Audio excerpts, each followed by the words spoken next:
तुम सन्यासी हो जाओ, पूरी दुनिया तुमको प्यार करने लगी। तो मुकेश अंबानी कैलकुलेट करता है कि कितने घंटे मैंने कितना कमाया। जिसने बदतमीजी की बोला मार डालो, बात ही नहीं करनी। तुम्हारे झूठ बोलने से सूरज पश्चिम से थोड़ी निकलेगा। इसके पीछे 10,000 लोग तलवार लेके चलते थे, ब्लैक्स। ये जब बातें करते ना इथिक्स की, रिलेशन की, ईमानदारी की, ये अपना टाइम वेस्ट कर रहे होते हैं। ताकत रहेगी तो सारे रिलेशन अपने आप रहेंगे। मोहम्मद बिन तुगलक बहुत पढ़ा लिखा आदमी, पर जब तुम इसको पढ़ोगे ना तुमको हंसी आनी शुरू हो जाएगी। हमारे देश में जैसे नौकरी लगती है वैसे शादी हो जाती है। अब 5 लाख लोगों की नौकरी लगी, 5 लाख की शादी हो गई होगी। अगर तुमसे हर आदमी खुश है तो तुम जोकर हो। तो पता चला कि हिंदुस्तान का कोई रखवाला नहीं है, पैसा बहुत है। और यहीं पर स्वयंवर हुआ भारत के लिए और 3 दूल्हे आए। लेकिन जब भी सजदा किया करो ना तो मालिक से बस एक बात कहा करो कि तू इसको संभाल ले। इतना जाहिल आदमी, 28 कैरेट जाहिल, 4 कैरेट एक्स्ट्रा। मेंटल फ्रेम देखो, सब कुछ तबाह हो चुका है। शादी करनी है भाई को, लड़की ने मना कर दिया कि लड़का बेरोजगार है, बोला मार डालो उसके परिवार को। नफरत कोई किसी से नहीं करता। तुम पागल हो जाओ, सब सिंपैथेटिक हो जाएंगे तुमसे। तुम सन्यासी हो जाओ, पूरी दुनिया तुमको प्यार करने लगी। और ना हो पाए तो एक बार ट्राई करके देख लो। नफरत हमेशा तुम्हारी योग्यता से होती है, नफरत व्यक्ति से कभी नहीं होती। यह नफरत का सिद्धांत है। इसलिए जब भी तुम नफरत किए जाते हो तो इसका मतलब तुम बहुत योग्य आदमी हो। अच्छा, तुम में से ज्यादातर लोग क्या होता है तुम लोग के साथ कि तुम थोड़ी सी योग्यता दिखाते हो, समाज तुम पे अटैक करना शुरू कर देता है। इसीलिए सोसाइटी में कोई क्रिमिनल जानबूझ के नहीं बनता। इंडियन सोसाइटी में वो इतना परेशान हो जाता है ना, इनोसेंट आदमी, उसको समझ में नहीं आता कि यार क्यों हो रहा है मेरे साथ। मिर्जापुर में यही तो वो कहता है कि शुरू मजबूरी में किए थे, अब मजा आ रहा है। तो मजा इसी चीज का आता है। इसलिए इस लाइन में जब आदमी एंटर कर जाता है तो उसको एक समय का लगता है कि यार यही सही रास्ता है। यार फालतू में लोग बता रहे थे। काबिलियत क्या है? काबिलियत कुछ शब्दों को पहचानने में है। दूसरों पे ध्यान मत दो, ये गुनाह अजीम है। दूसरों पे ध्यान देना ही नहीं है कि इनको इस रंग का टी शर्ट नहीं पहनना चाहिए, सिर्फ खुद पे ध्यान दो। पैसे से ज्यादा इंपॉर्टेंट है टाइम, इसलिए टाइम की इज्जत करो। पैसा तो दोबारा मिल जाएगा, टाइम दोबारा नहीं मिलेगा। तो मुकेश अंबानी कैलकुलेट करता है कि कितने घंटे मैंने कितना कमाया। मजदूर कहता 500 कमा लिया, आज बहुत है। रिलेशन कोई मायने नहीं रखता। ताकत रहेगी तो सारे रिलेशन अपने आप रहेंगे, कोई कहीं नहीं जाएगा। ताकत खत्म, रिश्ते खत्म। कुछ चीजें हैं जो तुम अगर समझ जाओ ना तो तुम उसी पैटर्न पे काम करना शुरू कर दोगे। समझदार आदमी था, 40 में ये भी शामिल हो गया। फिर धीरे धीरे धीरे धीरे धीरे धीरे इसने सुल्तान की बेटी से शादी कर लिया। कितना योग्य आदमी रहा होगा ये। और फिर एक दिन सुल्तान मर गया, नसरुद्दीन महमूद, और ये बैठ गया दिल्ली की गद्दी पे। उसके बाद भाई साहब इसने जो जो कांड किए ना, बलबन ने स्ट्रेंथेंड सुल्तान एंड सल्तनत, दोनों को मजबूत किया इसने। स्ट्रेंथेंड सुल्तान एंड सल्तनत। तो क्या लेकर आया ये? Theory of kingship. Theory of kingship, जिल्ल इलाही। कहा भैया तुम्हारे में से एक नहीं है, खुदा के रिप्रेजेंटेटिव है, तमीज से बात किया करो, नहीं बहुत मार मारेंगे। और 40 के आधे मेंबरों को इसने चढ़ा के भेज दिया नॉर्थ वेस्ट फ्रंटियर पे। मंगोल वहां बैठे हुए थे। इसने उनको चढ़ाया कि अरे खान साहब, आपके रहते मंगोलों, आप इस्लाम के झंडा वाहक हो, इस्लाम आपको बचाना है। अरे बोले बचाएंगे यार इस्लाम। हाँ बोला तो उधर जाओ, नॉर्थ वेस्ट। जब आधे उधर चले गए, इसने मंगोलों को बता दिया। उन लोगों ने इनको मार डाला, आधी 40 वहीं खत्म हो गई। जो इधर बचे थे उसको इसने मार डाला, खत्म। तो एक तो थ्योरी ऑफ किंगशिप, सुल्तान के स्टेटस को एलिवेट कर दिया। फिर एलिमिनेशन ऑफ 40, ये इसका सबसे बड़ा काम था। 40 खत्म कर दी तो सुल्तान अपने आप मजबूत हो गया। Elimination of 40। फिर law and order. Law and order में तो इसने इतनी तबाही मचाई है, जिसने बदतमीजी की बोला मार डालो, बात ही नहीं करनी। शांति चाहिए मुझे किसी भी कीमत पर। अब चूंकि प्रजा 98% क्या थी? हिंदू। तो अब इस कहानी को हिंदू मुस्लिम एंगल से पेश किया जा सकता है कि ये इसलिए मार रहा था क्योंकि ये हिंदू थे। ऐसा बिल्कुल नहीं था। एक आध को मारा होगा इस वजह से भी, थोड़ा सा एक फीलिंग तो आनी ही चाहिए। फिर इसने foreign policy, fear and protection. Foreign policy, fear and protection. मंगोलों को डराया इसने और पूरा नॉर्थ वेस्टर्न फ्रंटियर इसने जो है मजबूत करके रखा। बलबन मंगोल, इला खान मंगोल इसके समय का शासक था। उसके दूत इसके दरबार में आए, मंगोलों के एम्बेसडर इसके दरबार में आए, बैठा हुआ था चुपचाप शांति से। इसके पीछे 10,000 लोग तलवार लेके चलते थे, ब्लैक्स बॉडीगार्ड्स। तो एम्बेसडरों ने पूछा कि ये कौन है? बोले ये सिक्योरिटी गार्ड्स हैं। तो उन लोगों ने अपने राजा को लिखा कि इसके 10,000 सिर्फ बॉडीगार्ड हैं। तो सोचो सेना कितनी बड़ी होगी। सेना थी ही नहीं, ऐसे कांड करता था ये। दरबार में बुलाया, एक आदमी को उठाया, कहा फांसी चढ़ा दो। राजदूतों ने कहा क्यों? कहा ये पीली शर्ट पहन के आया, साहब को पसंद नहीं। ऐसी ऐसी हरकतें करता था। तो उन लोगों ने जाके बताया उधर कि बहुत डिस्टर्ब आदमी है, उधर मत जाना। ये थी उसकी फॉरेन पॉलिसी। तो ऐसे ही लगभग सभी ने, अलाउद्दीन खिलजी, इसका सबसे इंपॉर्टेंट काम क्या है? Market policy. इसकी सबसे इंपॉर्टेंट चीज है market policy. Standing army, Delhi सल्तनत को इसने एम्पायर बना दिया। ये पहला आदमी है जिसने डेक्कन और साउथ की तरफ इसने कदम बढ़ाए। तो मार्केट पॉलिसी इसकी सबसे फेमस है। 16 साल प्राइस में कोई चेंज ही नहीं आया, नो इन्फ्लेशन। अलाउद्दीन खिलजी सब एक ही काम कर रहे हैं, थर्ड अर्बनाइजेशन को बढ़ा रहे हैं सब। और उत्तर भारत के राजा को साउथ जाना ही जाना है। क्यों? स्पाइसेस। तो मार्केट पॉलिसी, स्टैंडिंग आर्मी, और दिल्ली सल्तनत को क्या बना दिया? एम्पायर। फिर इतिहास में एक नाम आया, मोहम्मद बिन तुगलक। इसको पढ़ना बहुत जरूरी है, मोहम्मद बिन तुगलक। अच्छा, तुम लोगों को लगता है ना कि कुछ लोगों को लगता होगा कि मैं समाज के विरोध में बातें करता हूं ना। तुम शायद सोचते नहीं मैं क्या कह रहा हूं। मैं बस एक बात कह रहा हूं कि जब तक तुम ताकतवर नहीं हो जाते तब तक तुम किसी और बात को सोचो ही मत। जैसे ईमानदारी करनी ही कि नहीं करनी। कमजोर आदमी बेईमान होकर करेगा भी क्या? तुम मेरी बात को समझते नहीं तुम, क्योंकि जब तुम कई सारे मुद्दों पे एक साथ सोचते हो तो तुम्हारी एनर्जी डाइवर्ट होती है। तुम्हें पढ़ना है और सोचना है, आंसर लिखना है। इस वक्त तुम्हारी ये स्थिति नहीं है कि तुम बहुत सारे मुद्दों पे सोच सको। जो आदमी कमजोर है ना, उसके लिए क्या रिलेशन? तुम्हारे अगर कोई बड़े रिश्तेदार हो 1,000 करोड़ के, तो तुम देखो उनके घर सारे रिश्तेदार खुद ब खुद पहुंचते हैं, सारे काम खुद ब खुद करते हैं। उसे कहने की जरूरत ही नहीं, क्योंकि उनको उसके गुड बुक्स में आना है। अब तुम स्टूडेंट की स्टेज में हो, कॉम्पिटिटर की स्टेज में। अब तुम पूछो झूठ बोलना की चाहिए कि नहीं? तुम्हारे झूठ बोलने से सूरज पश्चिम से थोड़ी निकलेगा। सर, गर्लफ्रेंड होनी चाहिए कि नहीं? अगर हो गई होगी तो तुमसे नोट्स ही बनवा रही होगी, कोई काम ले रही होगी तुमसे। ये जब बातें करते हैं ना इथिक्स की, रिलेशन की, ईमानदारी की, ये अपना टाइम वेस्ट कर रहे होते हैं। तो जिसको भगवान ने समझ दे दी, समझ, उसको दुनिया दिखाई पड़ने लगती है। वो कहीं पढ़ता नहीं, उसको चीजें दिखाई पड़ने लगती हैं। कबीर को दे दी, कबीर महान हो गए। डॉक्टर अंबेडकर को दे दी, भाई डॉक्टर अंबेडकर के समय कोई रिजर्वेशन तो था नहीं, वो आदमी विदाउट रिजर्वेशन इतना महान बन गया।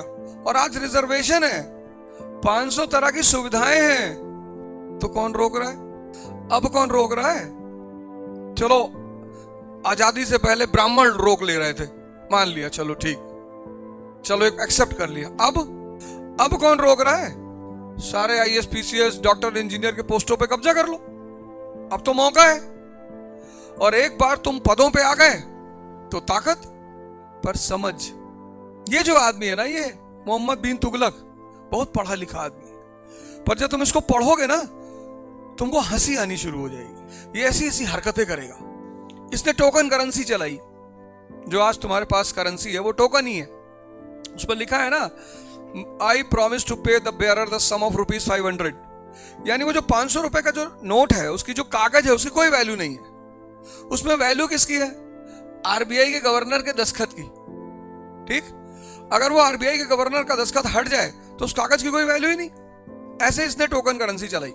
Bronze coins, bronze equivalent to silver coins, उनकी वैल्यू जो होगी वो सिल्वर कॉइन्स के इक्विवेलेंट होगी। अब करेंसी को लेकर कितना प्रिकॉशन रखना चाहिए? तुम देखो, तुम किसी को 500 का नोट दे दो, वो तुरंत चेक करता है असली है कि नहीं। इसने कोई प्रिकॉशन ही ऐसे ही चला दिया। करेंसी विदाउट प्रिकॉशन, वो भी हिंदुस्तान में। बाहर की कंट्रियों में कम से कम तुमने पैसा दे दिया तो गारंटी काम हो जाएगा। अब फाइल नहीं आई, ऐसा नहीं है, बाबू नहीं मिला, 4 दिन बाद आना। इसने बिना प्रिकॉशन के करेंसी निकाल दी, वो भी ब्रॉन्ज। हर घर में छपाई होने लगी, हर घर में करेंसी बनने लगी। तो करेंसी बना बना के लैपटॉप खरीद लिए तुरंत, बिटिया की शादी कर लिए। इन्फ्लेशन हो गया, पैरेलल इकोनॉमी पैदा हो गई, बहुत पैसा आ गया बाजार में। जब इन्फ्लेशन हो गया, अब सुनना इसने क्या किया, मजेदार एक ही घटना सुनाऊंगा। जब इन्फ्लेशन हो गया, इसने क्या किया, ऑर्डर दिया कि एंड, टोकन करेंसी खत्म। चलो अच्छी बात है, खत्म। इसने लोगों से अपील की कि जिनके जिनके पास टोकन करेंसी है वो हमें दे जाओ और तिजोरी से असली सिल्वर के सिक्के ले जाओ।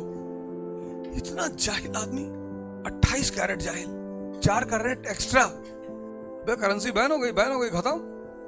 अब तिजोरी में से क्यों ले जाओगे? इसको पूना बहुत पसंद था, ये इलाका, यहाँ का क्लाइमेट, दौलताबाद। कोई आज मुझे दिल्ली जाना है पर मेरा मन नहीं जाने का। पर मन नहीं होने से क्या होता है, जाना है मतलब जाना है, काम करना है। वहां की गर्मी बड़ी खतरनाक है, यहाँ है ही नहीं, ना एसी चल रहा है ना पंखा चल रहा है। मतलब मैं अपने कमरे की बात कर रहा हूँ, यहाँ तो कई लोग बैठे ना, इसलिए हीट पैदा हो रही है। तो इसने कहा राजधानी बदल, capital of transfer of capital, Daulatabad capital लिया है। लोगों ने समझाया कि साहब यहाँ कोई खतरा नहीं, दोनों तरफ समंदर है सर, बाहर से कोई आ ही नहीं सकता। खतरा है नॉर्थ वेस्ट, उधर से। जब भी भारत में लोग घुसे हैं नॉर्थ वेस्ट की तरफ से, अफगानिस्तान की तरफ से घुसे हैं। हमारा दिल्ली में रहना जरूरी है सर। इसने कहा फांसी चढ़ा दो इनको। दौलताबाद आया राजधानी में, यहां आया तब इसको पता चला कि यार बहुत गड़बड़ हो गई यार, यहां से तो हिंदुस्तान चलाया ही नहीं जा सकता। भाग गया वापस दिल्ली, अरबों रुपए इसने प्रोजेक्ट पे खर्चा किया, हाँ वापस चला गया।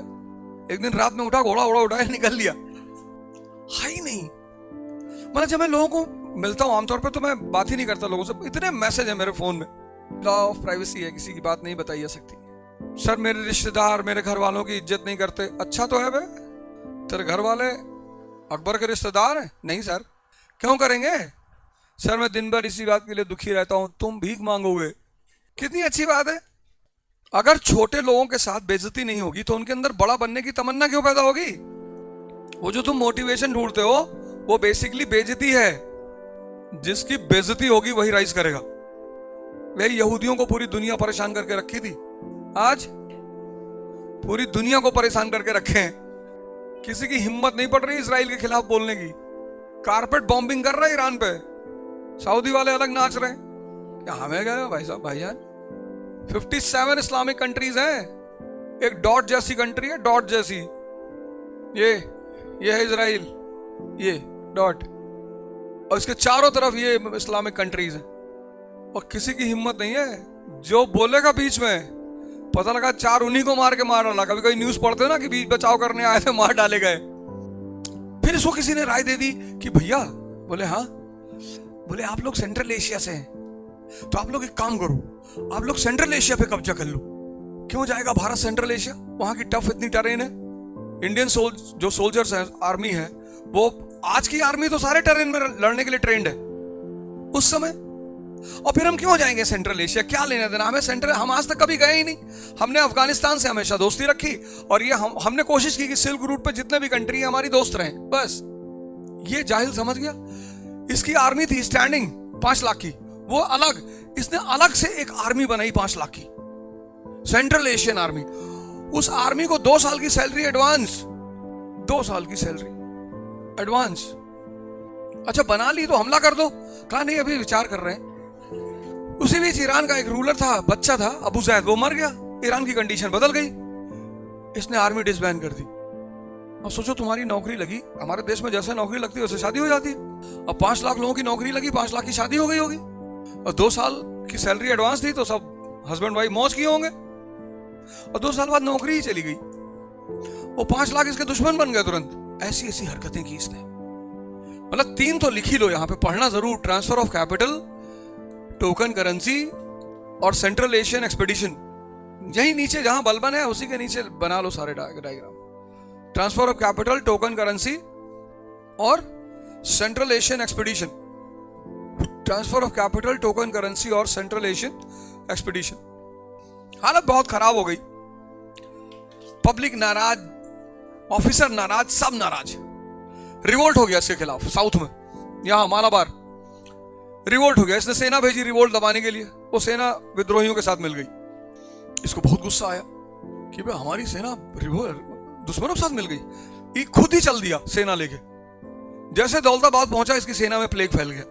प्लेग इसको भी हुआ, किसी तरह बच गया ये। आधी सेना खत्म, नॉर्थ इंडिया वापस आया, कमजोर हो गया। फिर तो जो रिवोल्ट शुरू हुआ इसके खिलाफ, सतारा में रिवोल्ट हो गया। सतारा पहुंचा, तब तक नासिक में हो गया, नासिक पहुंचा फिर पुणे में हो गया।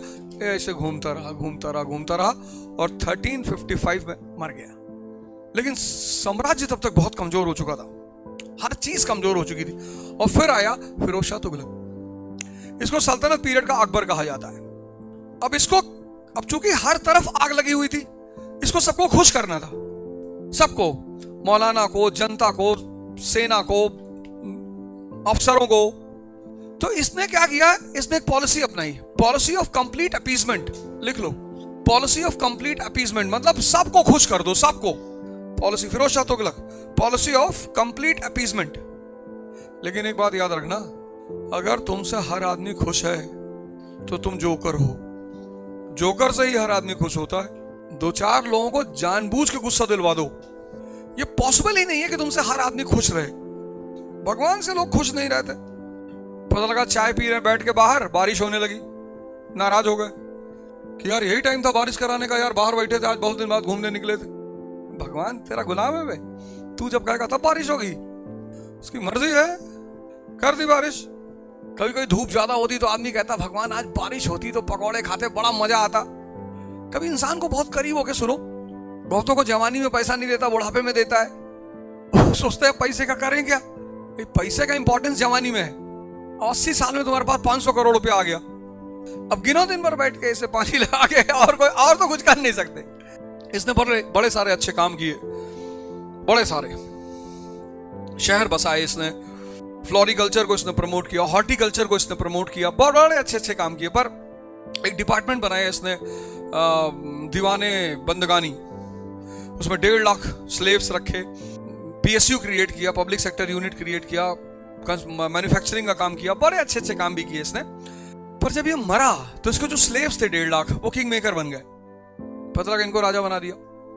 इन्होंने कहा साहब हम तुम्हारी सैलरी बढ़ा देंगे 10%, इनको भगा दिया, इनको बना दिया। उन्होंने कहा साहब 15% हम बढ़ा देंगे, इनको भगा के उनको बना दिया। वो मजा लेने लगे सब। और इसी बीच सेंट्रल एशिया में एक बहुत खतरनाक आदमी पैदा हो गया था, तैमूरलेम। वो हिंदुस्तान की तरफ, उसको पता चला कि हिंदुस्तान का कोई रखवाला नहीं है, पैसा बहुत है। तो महमूद गजनी जब हिंदुस्तान आया तो उसने किसको लूटा, हिंदू मंदिरों को। और तैमूर जब हिंदुस्तान आया तो उसने किसको लूटा, मुसलमानों को। तैमूर को ये थोड़ी पूछा कि क्या नाम है, श्यामलाल, बोला मार डालो। तुम्हारा सलमान, अरे बोले अस्सलाम वालेकुम, छोड़ दो इसको। 1398 तैमूरलेम इंडिया आया, बड़ी तबाही मचाई उसने 1398 में, और सल्तनत को खत्म कर दिया उसने। एंड ऑफ दिल्ली सल्तनत। फिर वही वाली हाल हो गई, इकोनॉमी बच गई, एम्पायर खत्म हो गया। वही जो मौर्यंस के बाद हुआ था एंशिएंट पीरियड में, वही घटना फिर घट गई, सेम घटना। इकोनॉमी पीक पे, एम्पायर खत्म। अब जहां इकोनॉमी पीक पे होगी तो फॉरेन इन्वेजन होगा। और यहीं पर स्वयंवर हुआ भारत के लिए, और 3 दूल्हे आए, एक दूल्हा बाबर, एक इब्राहिम लोदी, और तीसरा राणा सांगा। इसमें सबसे यंग जो था वो इब्राहिम लोदी था, 21 साल का लड़का। लेकिन जब भी सजदा किया करो ना तो मालिक से बस एक बात कहा करो कि तू इसको संभाल ले, मैं दुनिया संभाल लूंगा। सारा खेल यही है। तुमको लगता नहीं है कि सारा खेल यहां है, तुमको अभी एहसास नहीं है। जो हिंदू यहां चंदन लगाते हैं उसकी वजह यही है कि वो रिमेम्बरेंस में रहना चाहते हैं कि सारा खेल यहां है। भाई जिसने ओला उबर बनाया वो सोच ही तो रही होगी, जिसने ब्लिंकिट बनाया वो सोच ही तो रही होगी, वो उसने समय को पहचान लिया। अब ब्लिंकिट जिसने क्रिएट किया है वो सोचो कितना विजनरी आदमी था कि यार लोगों को कार में काम करते करते चीजें कम पड़ जाती हैं। काला नमक नहीं है भैया, ब्लिंकिट कर दो। भैया माचिस खत्म हो गई, ब्लिंकिट कर दो। भैया ब्रेड नहीं है, ब्लिंकिट कर दो। उसने कहा आदमी को और सुविधा दे दो।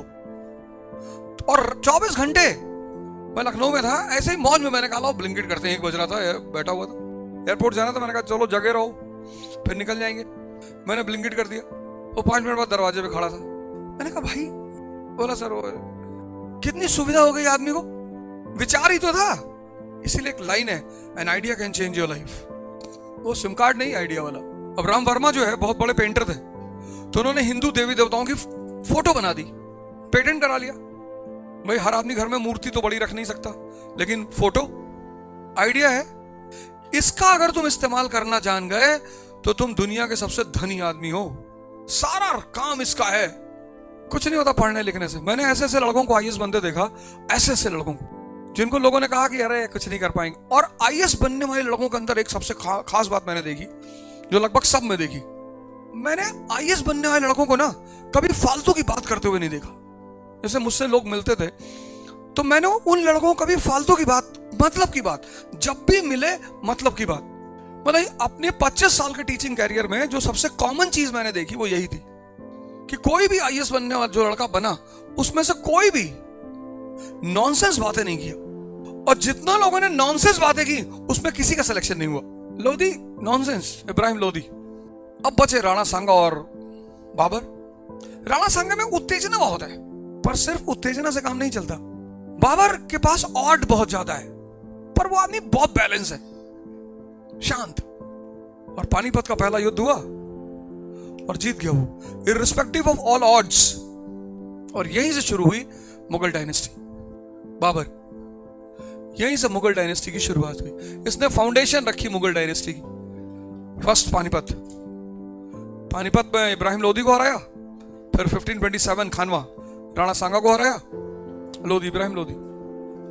और इसी ने फाउंडेशन रखी किसकी? मुगल डायनेस्टी की। इसके बाद आया इसका बेटा हुमायूं। इनकी साहब की अलग कहानी है, इनकी साहब की अलग कहानी। इनकी कहानी पढ़ोगे तो 2-3 दिन तो हंसते रहोगे। इनके साहब को 2 काम करना है, एक तो अफीम पीना है और एक मुजरा देखना है। मतलब 2 चीज इनकी जिंदगी में कंपलसरी है, करना ही करना है। आदमी बहुत डेयरिंग है, लड़ना जानता है, सारी बातें, बेवकूफ भी नहीं है। और इसका दुर्भाग्य था कि इसी के समय में पैरेलल में हिंदुस्तान में एक बड़ा डेंजरस पर्सनालिटी था, शेरशाह सूरी। ये इसके जीवन का दुर्भाग्य था। अरे उसने तो मारा, इनकी पूरी सत्ता पलट के रख दी शेरशाह सूरी।